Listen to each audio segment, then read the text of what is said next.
Welcome back to the channel, guys. Today we're doing another air filter. This time it's for the Triumph Tiger, the 2018 version that I own. So this is definitely going to be a long video because you have to take off a bunch of the side panels. I'll show you real quick. Yeah, so for this air filter change, we've got to take this whole panel out. Got to take the rider seat, the passenger seat, the other side panel out, and this top cover. And then we can finally lift it up to get to the air filter. And then that's another job in the housing of where the air filter sits, the air filter box. There's a lot of screws. There's two screws on the inside, one all the way in the bottom, one here, both sides.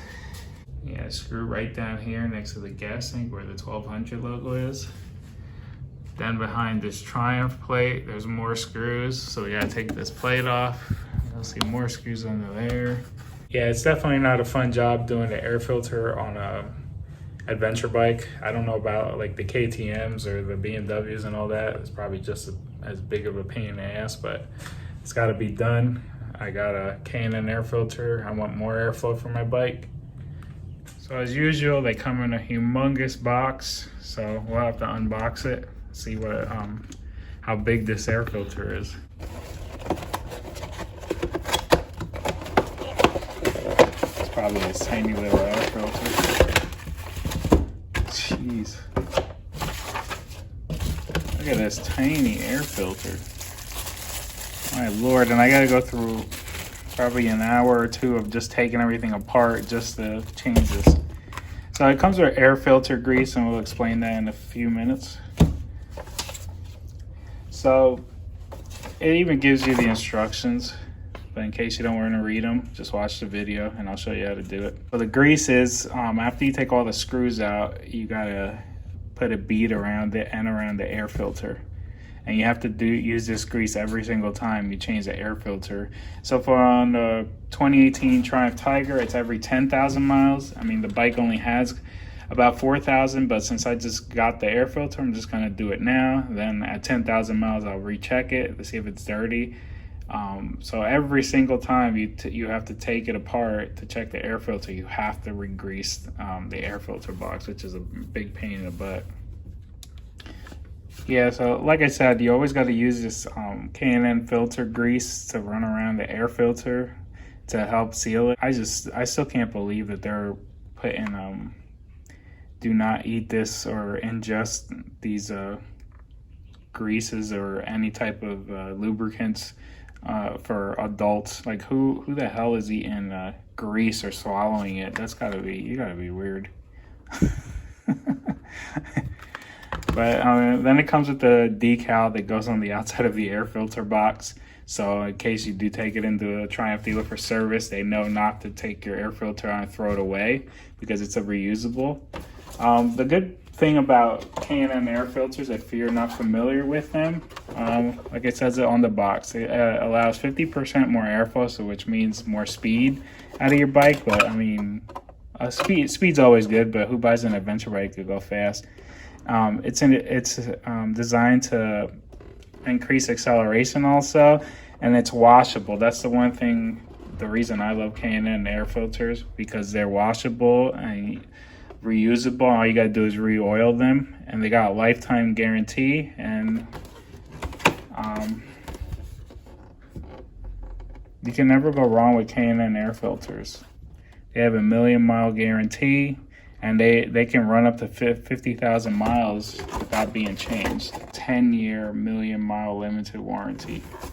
Yeah, and it's always good to know how to be a DIY guy, get to know your bike, especially if you're keeping it for many years. You definitely want to know your bike inside and out as much as you can. It saves you a lot of money changing the air filter yourself. It is a lot of work, but I mean, it's probably a couple $100 if you take it to a dealership for them to change the air filter. I mean, it's just a lot of work taking the tank apart, the sides of the tank. So watch this video and watch me make the mistakes, and then you can learn from them. All right, let's get right into it, guys. Yeah, usually air filters are pretty easy to install, but for this Triumph Tiger, if you've never done it, you have to take the side panels off the tank. You have to take, it's a bunch of screws, so it's a little job that takes a while. So I'll show you all the steps to go through it just to get to the air box. All right, stay tuned. All right, so the first step that we got to do is remove the seats. Hook the heating elements.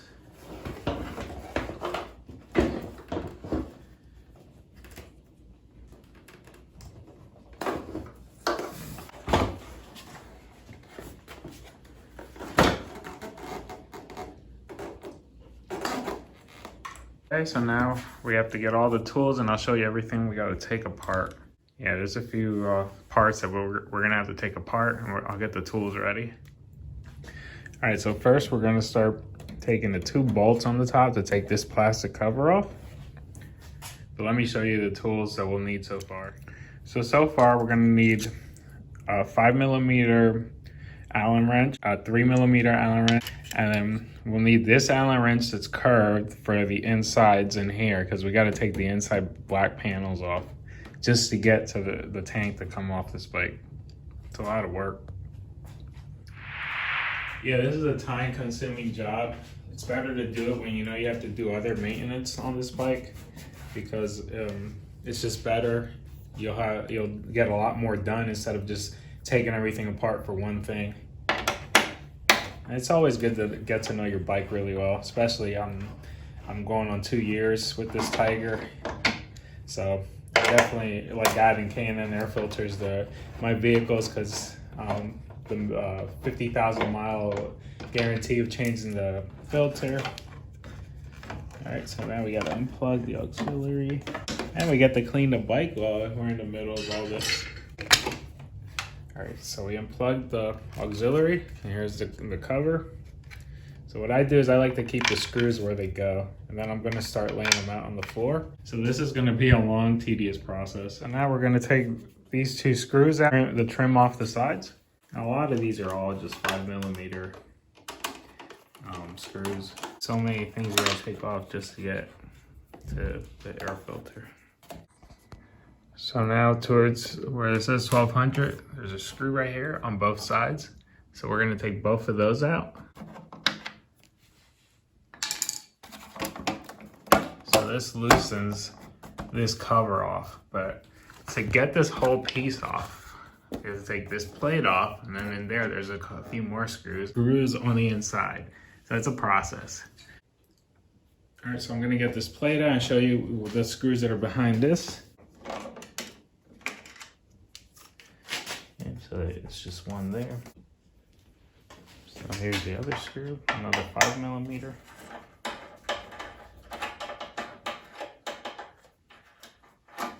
So this is where the fun part begins, where we gotta take these 2 silver screws, one there, one all the way down there, and then this whole piece, this whole side piece will come out. All right, so we got the first screw out, wasn't too bad. Second one, it's a little pain in the butt. If you do the maintenance yourself, saves you a lot of money. Well, there's one more screw all the way in the front. So it would be my shoe fell off. Right behind this front part. My shoe fell off. All right, we got the panel off. So this screw back here, I'll show you. Let me turn it around. So there's one more down here. So you gotta get this one. This one holds the black interior panel. So until you don't get this out, the whole panel won't come out. Just clean it as we go, and now we'll start on the other side. All right, now we're gonna do the same thing for the other side. So I'll cut that part out. I'm not gonna record that. It's basically the same thing. Okay, for this panel to remove it, we got the first screw out here and the one down here. So you have to slide this out now to get it out. So it slides right out. So now you have the other screws that's attached, the tank's attached to the chassis. All right, to get the tank to move back so we can get to the airbox, we have to take both of these screws out on both sides. These are 6mm screws. Now we're going to disconnect the connector for the fuel pump so that it can depressurize the system before we do it, so I don't get sprayed in the face with high pressure gas. So I don't know if you can see this brown one is the connector for the fuel pump. So we disconnected it. So now gonna go off the service manual. We're gonna turn on the bike so that it'll depressurize the fuel. Or try to turn it on. You just try to crank it.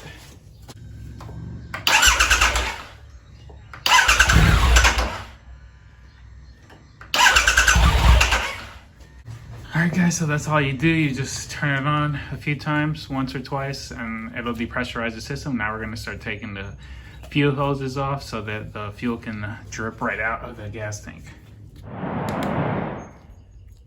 So here's one of the fuel lines right here on the front of the gas tank. We're gonna disconnect this and gas is gonna come out of it because it's got half a tank. Pain in the ass clips they have holding the fuel pump or fuel lines together. Yeah, it's better to do this when gas tank's almost empty. So now we're gonna purge the rest of the gas out. Now we're gonna disconnect the rest of the hoses and purge the pressurized gas line. Depressurize.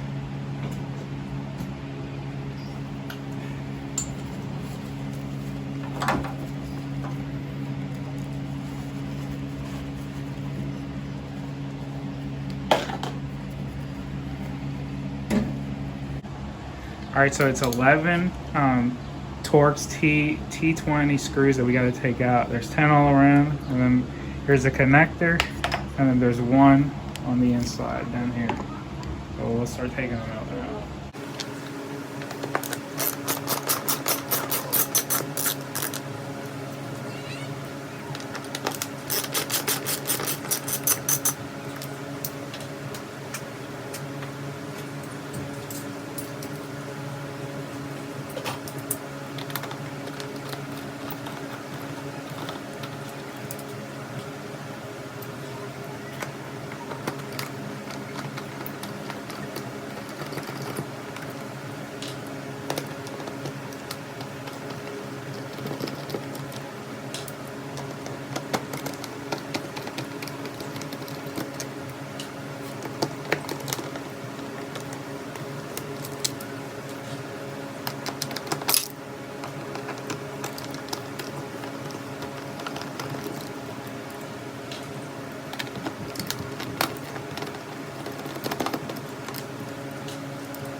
It's really only 10 screws that you gotta take out, not 11. So that's what the inside looks like.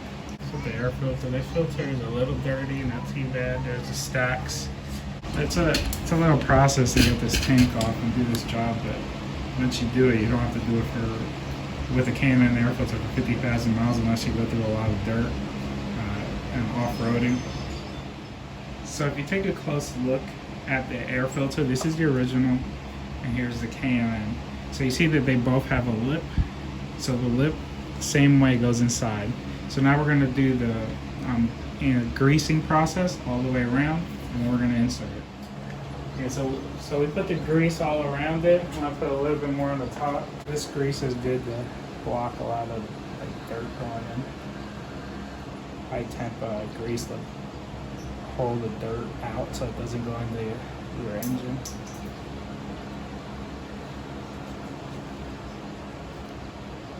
While inserting it, it clicks into place. Like it does this like rubbery sound, rubber sliding in. Like you feel it like clicks into place. All right, so now it's all ready for the top of the air box to get put on, and that's all you do is just make sure you grease it really good all around so it traps the dirt in case it tries to go around the K&N air filter. All right, so now we'll put it back on together.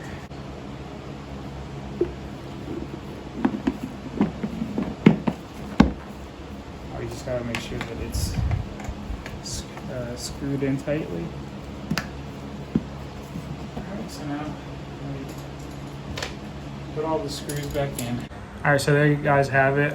There's the air filter install. Biggest problem is taking the gas tank off. It was a pain in the ass. Try to run the gas tank all the way to empty or as close to it, or get one of those suction tools that they sell. Revzilla has one for like $47 from Bike Master. You can find them on Amazon. It's way better than having gas spill all over the place. So that's what it looks like, all sealed back up.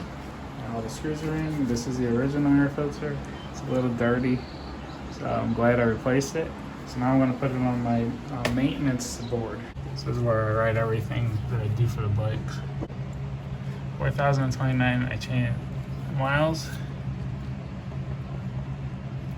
And today is Memorial Day. Changed. So the next time I'm supposed to change is what, 14,000 miles? Yeah, totally forgot to add the sticker, so in case you do take it to the dealership for service, they don't go throw your air filter away. Yeah, I know, I have the Cycle Gear shirt. I used to work at Cycle Gear. So if you guys like this video, please give me a like and a subscribe, and I'll catch you in a future episode or a video. Thanks, guys.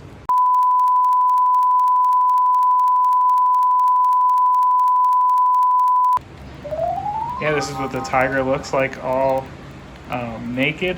It looks kind of fun. It looks like a big dirt bike or like a big KLR.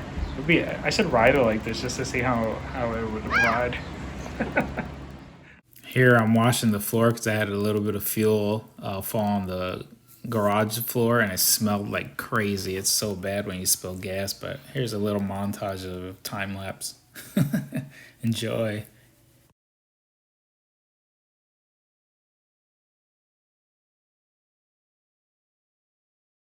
I thought I'd make a montage of me putting the whole bike back together. It took a couple minutes to put together, but in time lapse, it puts it in 27 seconds.